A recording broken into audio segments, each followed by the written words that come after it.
امام صاحب بیا راکښته شو، بیا رالی چې ویې کتې هغه سړی ولاړ دی. مسله دې زده کړه؟ وایي او مسله مې زده کړه. اوس مسله څنګه مسله ده؟ یعنې د امام صاحب په دغه کې څومره دغه د غصې څومره برداشت پکې په دې سړي کې، حالانکه امام دی، دومره غټ امام دی، دا په ټول دنیا کې غټ امام چې دی امام ابو حنیفه دی، او د ده معتقدین چې دی موږ یو دا تر ټوله په دنیا کې زیات دي، دومره برداشت الله ورکړی. وایي دول څنګه مسله ده؟ هغه څه ورته وایي؟ هغه ځوان هغه ورته وایي بې ادبي ډېره معاف، وایي دغه غټې بولې چې دي دا خوږې دي که ترخې دي؟ دومره خطرناکه سوال یې ځینې وکړ.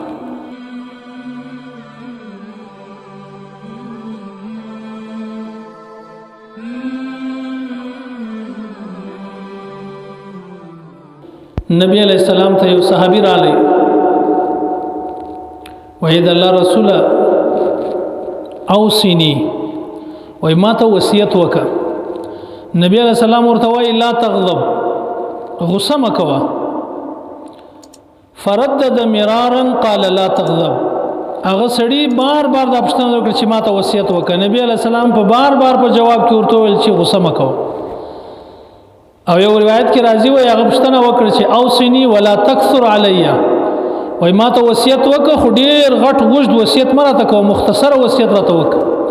نبی علیہ السلام هغه ته وایي لا تغضب، بس غصه مه کوه، مختصره نصیحت یې ورته وکړي، وصیت یې ورته وکړي. ولې دا غصه نه کول د دې دومره غټه فایده ده چې په زراو ګناهو سره الله پاک سړی بچاوي، کم سړی چې غصه نه کوي. نو په دغه وجه نبی علیہ السلام بالکل مختصره نصیحت دې سړی ته وکړي. او یو حدیث کې راځي لیس الشدید بالسرعة انما الشدید الذي يملك نفسه عند الغضب، وای بهادر او طاقتور هغه سړی نه دی چې خپل مقابل چې دی هغه را چپکې راغوزاري کی، دا طاقتور نه دی، دا بهادر نه دی. انما الشدید الذي يملك نفسه عند الغضب، طاقتور سړی هغه دی چې د غصې په وخت باندې په خپل نفس باندې قابو راوستي، خپل غصه برداشت کړه. نبی علیہ السلام وایي دغه سړي دا بهادرم دی او دا سړی طاقتورم دی. یو حدیث کې نبی علیہ السلام فرمایي من کظم غیظا وهو قادر على ان ينفذه دعاه الله يوم القيامة على رؤوس الخلائق حتى يخيره من أي الحور العين شاء. وای کوم سړی چې غصه برداشت کی، یو سړی داسې چمر سره وکړي چې دته غصه رااله، نو دا سړی وای غصه یې برداشت کړه، وهو قادر على ان ينفذه، د په قدرت کې دا سته چې دغه سړی څخه بدله واخلي، دومره طاقت لري چې دغه سړی څخه دی بدله واخلي، لیکن دا صرف د الله د رضا لپاره غصه برداشت کی، هغه سړی ته څه نه وایي. دعاه الله يوم القيامة على رؤوس الخلائق، وای دغه سړی به د قیامت په ورځ الله رب العزت د ټول مخلوقات مخ ته راوغواړي، د ټول مخلوقات په مخ کې به دا سړی پیش کی، حتی یخیره من ای الحور العین شاء، تر دې پورې چې الله رب العزت به وای دغه سړی ته اختیار ورکړي، دا کوم سړی چې غصه برداشت کړی ده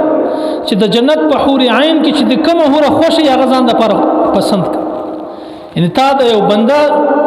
ته غصه کړې او تا برداشت کړه زما د رضا دپاره، نو د دغه په باره کې الله پاک به وایي د فرشتو اختیار ورکړي چې ستا کومه حور عین خوښه ده هغه در واخلي. او یو حدیث کې راځي من اعتذر الى اخيه بمعذره، وای کوم سړی چې یو کسور وکي، یو ګناه وکي، یو غلط د چا سره یو غلطه رویه وکي، یو څوک په تکلیف کوي، بیا رالی هغه ورور ته معذرت وکي، معافي یې ځنې وغوښتله، فلم يقبلها كان عليه مثل خطيئة صاحب مکس، وای هغه کوم سړی چې دی رالی دی چې معافي ځنې غواړي، معذرت ورته کوي، وای که چیرې هغه سړی دی نه کي معاف، د ده معذرت قبول نه کي، وای د ده سړی دومره غټ ګناهګار دی لکه کوم سړی چې ناحقه ټیکس اخلي، ناحقه ټیکس اخیستل د حرام دی، وای د ده سړی هم دومره ګناه ده چې هغه معافي ځنې غواړي دی نه معافوي، دومره غټه ګناه ده دې سړي. او یو حدیث کې راځي من اقال مسلما عثرته اقاله الله عثرته يوم القيامه، کم سړی چې وای د یو مسلمان لغزش ور معاف کی، خطا ور معاف کی، هغه غلط تغور سره وکړي وای وکړه د معاف کی د الله د رضا لپاره، وای اقاله الله عثرته يوم القيامه، د قیامت په ورځ به د دغه سړي ګناه الله پاک ورمات، د دې چې کوم لغزشونه دي کومې ګناوي دي کومې خطاوي دي الله به دا سړی د معاف کېدلو په برکت د ګناوي الله د قیامت پر ورځ معافوي دا داسې نه دی د غصې برداشتول او د خلکو د غصه خلکو ته نه کول د دې ډیر زیات فضایل دي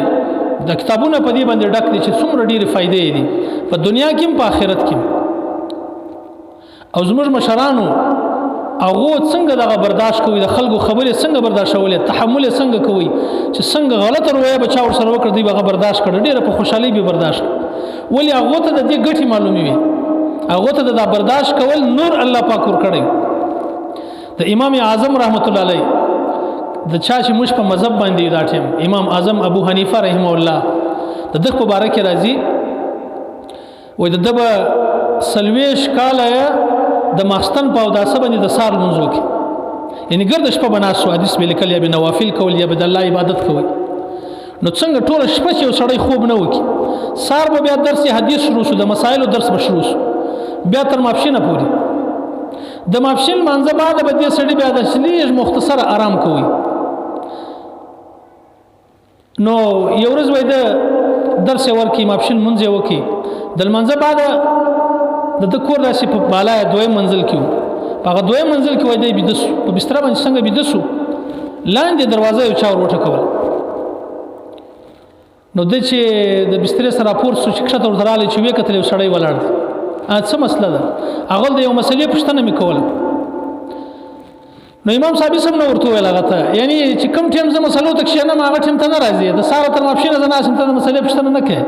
او چې ما د خوب ټیم څنګه د شپه خوب نه دی کړی نیمه ورځ مې خوب نه دی کړی او ته اوس د مسلې پوښتنه کوي امام صاحب سم نو ورته ویل په کار خدا مو چې ورته ویلی وای دا لیکن امام صاحب څومره برداشت هغه تر پوښتنه وکړه کومه مسله ده وای دا ورته چې زما مسله زده و چې په لار روانم رسوي رسو امام صاحب ورته شدي برته زده کا بیا راس امام صاحب لاړی بالای بیا په بستر کې بده سوچ سترګې لګېدل بیا دروازه وټکی بیا چې کښته رالی چې وې کتل بیا سړی ولاړ دی مسله دې زده کړه وای و زده مې و ته چې تر د نیمه سړی راکښته کېدل زما سوي رسو امام صاحب بیا ورته وای نه غوسه کوي ګوره اوس که موږ کوم یو سړی یو عام دغه څومره سخته غوسه به ورته کوله امام صاحب ورته وای ورسزده کبر تراس بیا امام صاحب لاړی دریم واره چې دای څنګه په بستر باندې بده سو بیا خوب ورځي بیا دروازه وټکی امام صاحب بیا راکښته شو بیا را لچ وې کته هغه سړی ولاړ دی مسله دې زده کړه وای و مسله مې زده کړه اوس مسله څنګه مسله ده یعنی د امام صاحب په لغه کې څومره دغه